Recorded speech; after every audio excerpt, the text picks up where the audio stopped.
I still remember the first time someone made me feel embarrassed about eating with my hands. I looked down at the warm piece of pol roti and sambal I was holding, and for the first time, I became aware of my hands. Growing up in Sri Lanka, nobody ever taught us to eat with our hands. We simply did. My grandparents did. My parents did. Every weekend, warm pol roti would come straight off the pan. We'd tear off a piece with our fingers, scooping up fresh sambal. If it was too hot, our hands told us before our mouths ever could. It wasn't just a meal, it was a conversation. Looking back, I realised we weren't just sharing food, we were sharing time. It never felt unusual.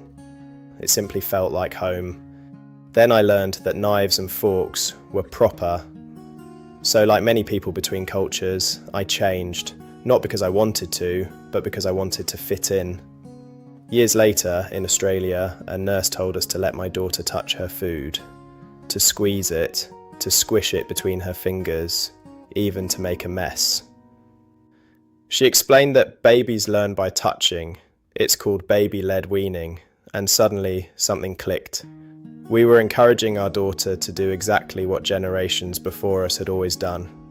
They didn't have parenting books or child health classes, but through centuries of observation, they understood something deeply human. Today, neuroscience explains it. Our fingertips contain thousands of highly sensitive touch receptors that send signals about texture and temperature to the brain before the food even reaches our mouths. Our brain combines those signals with sight, smell, and taste to shape the entire experience. This sensory exploration isn't just for babies, it's how we all experience a meal. Perhaps eating with our hands was never about convenience. It was about being fully present, feeling the warmth, knowing when it was ready, being connected before the very first bite. Across Sri Lanka, Africa, the Middle East and Asia, eating with hands isn't uncivilized, it's human.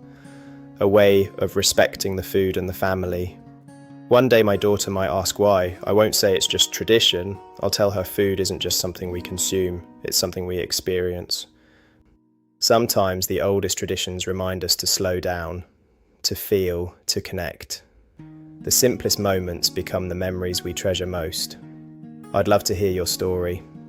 Has there ever been a tradition you stopped doing to fit in, only to realise later how meaningful it was? Leave your story in the comments.